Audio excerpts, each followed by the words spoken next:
Forgive me, everybody. I will not do this presentation justice because I'm not Chase. So we're going to do the best we can on this. I have raised Americans. My first guinea pig was an American decades ago. And then in the 90s and the early 2000s, and probably up till about maybe 2008, 2009, I had a pretty substantial herd of Americans. I've raised all of the varieties at one point in time over the years. My favorite American was Butter Rum, came from Steve, a 60-ounce gargantuan cream pig that went on to father oodles and oodles of them over the years, and has always been a favorite. So I spent a lot of time with those. I'm supporting Sharon in the development of the blues now, so I've got a pretty big herd of blacks and blues right now. So we're going to try to go through this. If you have questions, I'll try to answer them. Other judges, back me up, please. I appreciate it. Okay, so this is supposed to be the subtle points of self Cavies, focusing on the Americans. So the self group is black, white, red, cream, and any other self, which is lumped into the group other showings of chocolates, lilac, beige, Rios, and golds are the AOSs. The key components of judging the self group is broken down into the coat, the ears, the eyes, the condition, the color, and the type. Okay, so coat is worth 10 points. It should be soft, even, finished, and it should be fairly short and uniform across the animal. One of the most common things that we see, particularly in boars and older animals, are these longer guard hairs that will stick out beyond the rest of the coat. And this is a pretty extreme example here on this white animal. This one is a little bit shorter overall coat length, but still a little bit longer and uneven in those guard hairs there. But you can see it looks a little more dense because it is a little bit more even. And then this one has much better balance and overall length and evenness of the guard hairs with the overall coat length of the rest of the undercoat of this animal. So it's a lot more uniform. So again, using Sarah's trick of the fingering, go around it. It tends to be longer around the rump and a little bit shorter and more even up from the upper body of the animal and longer towards the back end. So these are one of the things that you should look for. Okay, this one here actually is sort of the opposite. This is a shorter coat length. Overall, you see it doesn't stick out between the fingers as far, but you still have those unbalanced guard hairs. And then this one is a very short coat, but it's much more balanced. You only see a couple of straggling longer guard hairs in that one. Okay, let's talk a little bit then about coat faults. Things that can be faulted are if it's harsh, if it's thin, if it tends to have those longer hairs, or just longer overall, and feathering of the coat. If you're not familiar with feathering of the coat, this is where those longer hairs tend to fall down right under the armpits and right into that saddle area there. And it can vary in length and how that looks on the animal. Sometimes it can be fairly extreme and you can see that feathering even down onto the rump a little bit and it looks a little skirted. Okay, so this is sort of the ideal white American. Pretty short, nice even finished, very soft coat, aesthetically pleasing overall in the type and condition of that animal from the picture. Okay, next is 10 points on the ears. They should be shapely, slightly drooping, but not fallen. So you want to have them nicely set in the head. They shouldn't be covering the eyes, well placed. They should be even. We have some better pictures here. Baby ears, the high scent mouse look. Very short ears. And so, those are very small, sometimes pointed, sometimes rounded, sometimes elephant ears in those young animals. Sometimes they'll fall as they get older. None of those will. No, probably. Those are pretty extreme. By the way. Thanks. Yeah, Yeah, they're You set, scared they're them. set at the wrong angle. So Yeah. that, especially Sitting that up. gold Now at you the know bottom. why I'm such an ear snob. Okay, we talk about hemmed edges of ears sometimes. So just like the hem of your pants is where it kind of folds over, and you most commonly see that in the upper part of the ear. Although it can kind of taper, there can be multiple folds there as it comes down and around. Narrow ear openings causing the edge to kind of fall over on that animal. Okay. Other things, you can see a creased or a folded ear. I see this more in my baby animals when they're younger, that they kind of tend to fold sometimes, especially if they have bigger ears. That tends to be more of an issue.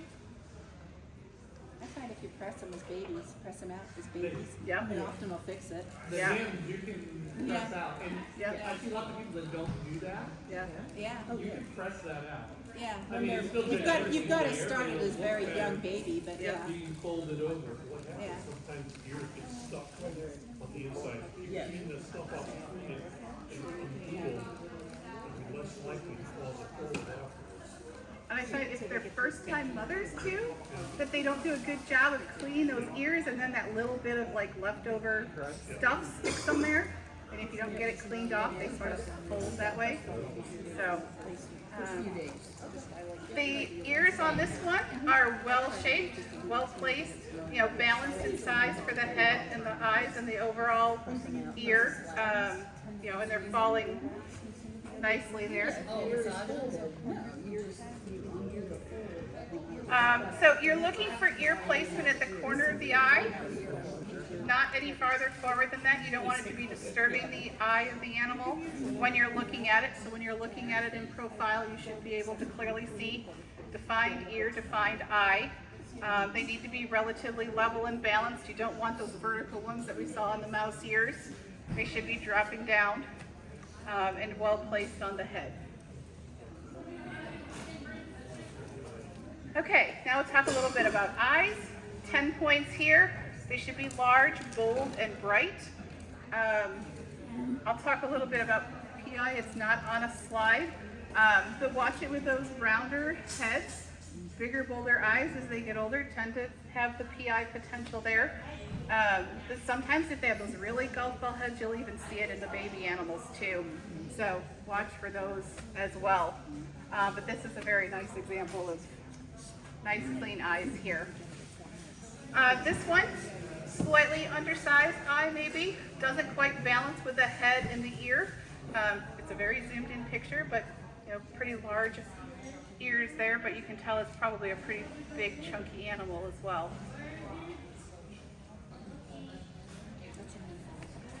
Okay, so those eyes at 10 points, you know, looking at it overall, you can see this one's set back a little bit further, this one's a little further forward, but you can clearly see the eyes in the profile view of those pigs.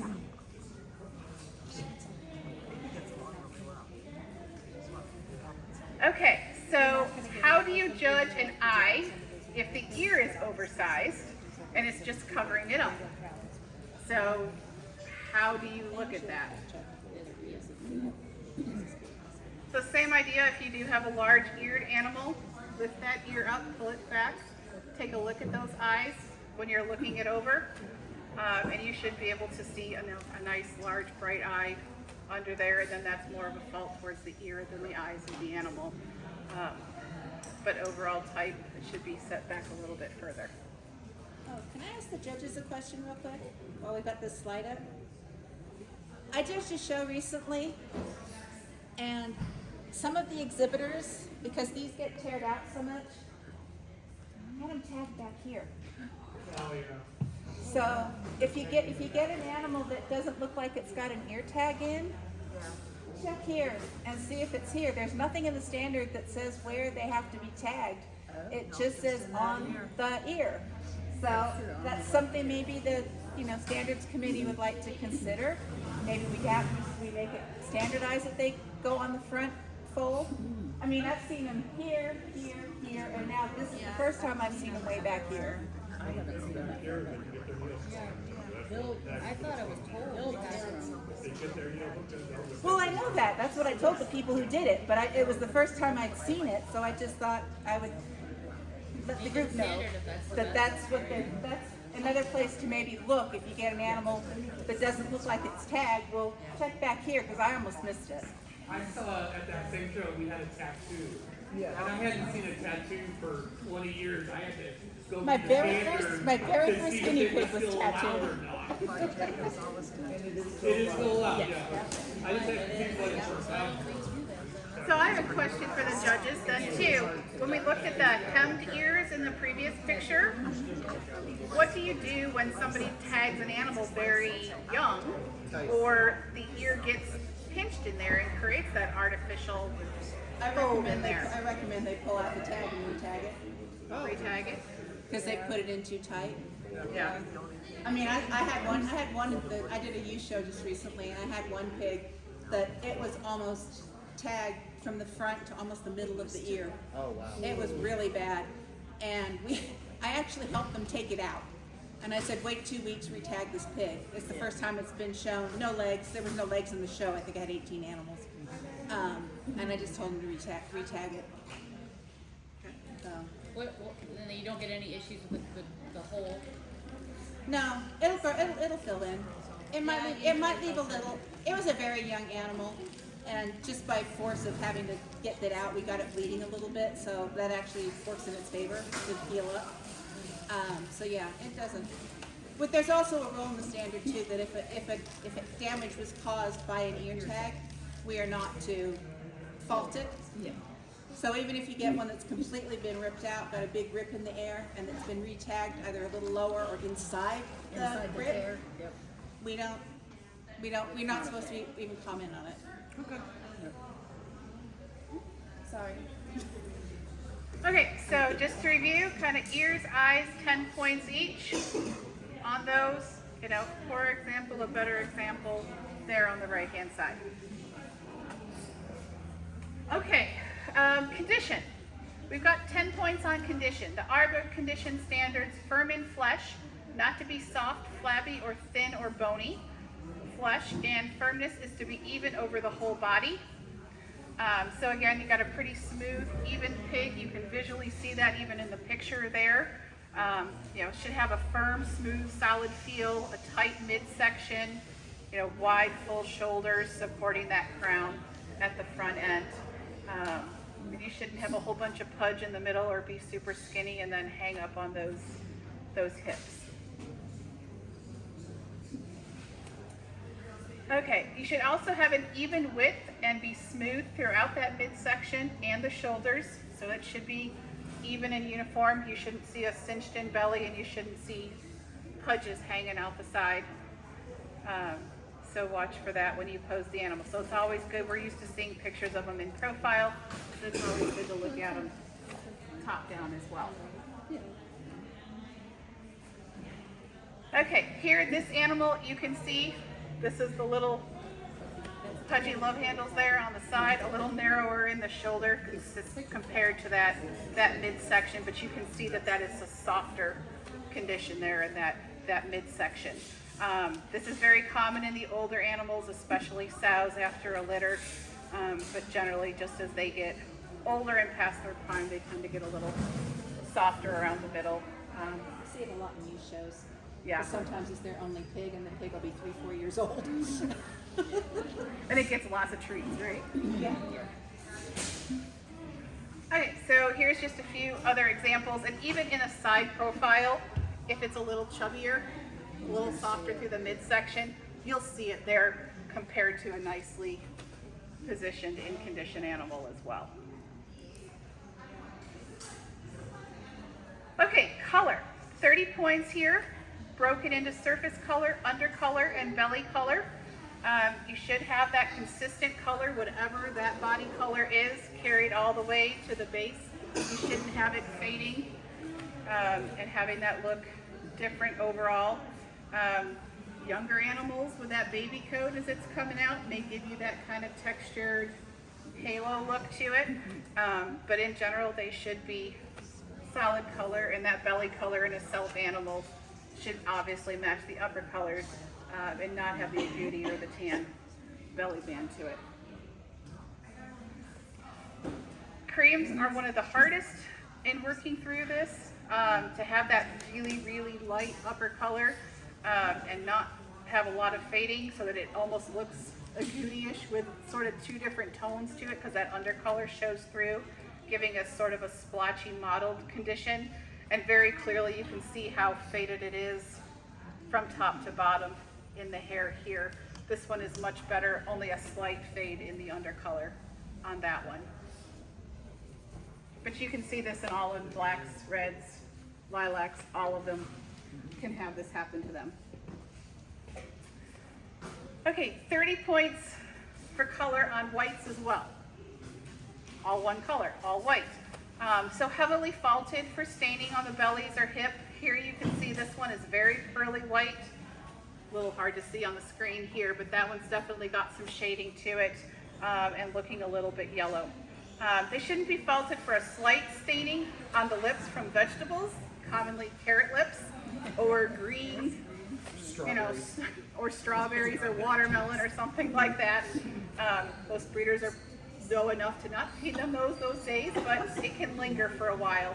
And also, you know, when that passes, you can also see some discoloration in the genital region as well. So keep that in mind, especially in your boars. I think the other thing is there are different shades of light. So be cognizant of that.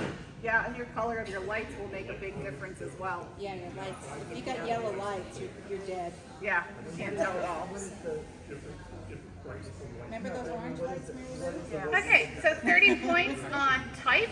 And you can see, well, most of these are very nice animals. You can see the slightly different length of the bodies in these as well. That gives it a slightly different look.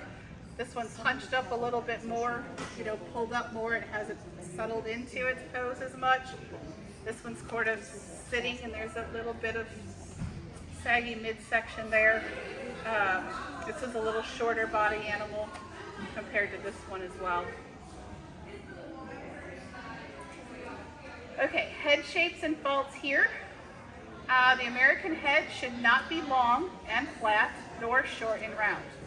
So you can't have any of those extremes. So you're looking for the nice in between, and that's really, really hard to find. So here you're obviously seeing a much more longer, angular nose. This one is very, very rounded and curved. This one has that sort of golf ball shape to it, although it's looking away a little bit, so that may not be as pronounced as that is. This one with the ears sticking up makes that head, especially with those eye markings, look a lot longer.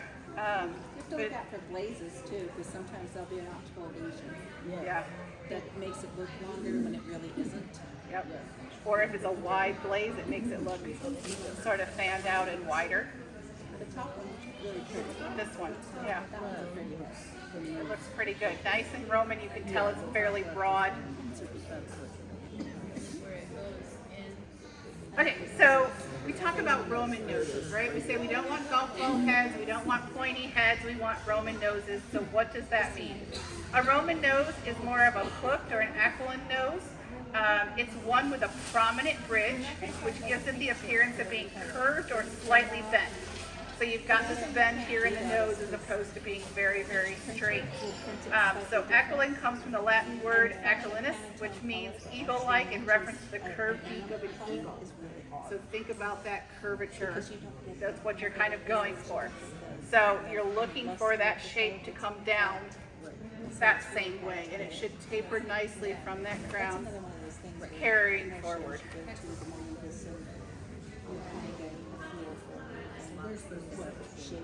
Okay, don't be a headhunter though. We can get fixated on that in the overall look of them.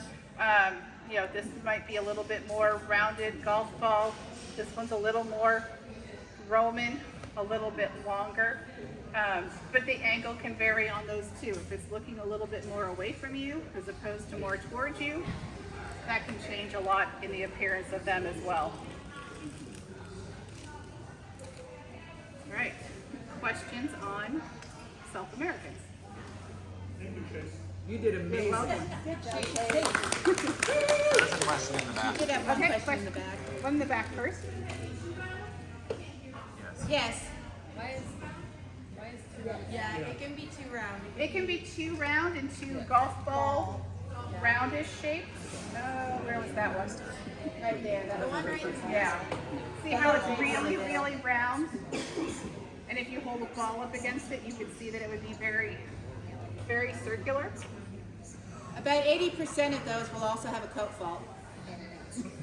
Yes. Yeah. And PI. Yes. Why? How? Will they have a coat fault? And And just can they have Just it just seems genetically, genetic. it seems to be tied And to can they some have, animals. do they have, is it like pugs? Like, can they have like respiratory issues because their noses are all messed up? I haven't noticed that. Not so much brachiocephalic, no. No. They don't have coat faults. No. Coat faults. Any other questions? Yes. How do you recommend dealing with those long guard hairs? Sometimes it's just genetic and they tend to grow those. But a lot of times when they're molting out, you'll see those guard hairs come out and you just got to keep them groomed and keep them conditioned to get those out. Don't pluck. It's gentle hand. I use those little scrubby brush, the little scrubby brown things that you use for scrubbing dishes. And I just rub that over them and that tends to catch those longer hairs and pull them out. I like Without using a damaging chamois. A what? I like using a chamois, piece of chamois. Chamois. A real chamois, not the artificial ones, but the real leather chamois cloth. And that'll cool. Any other questions? Okay.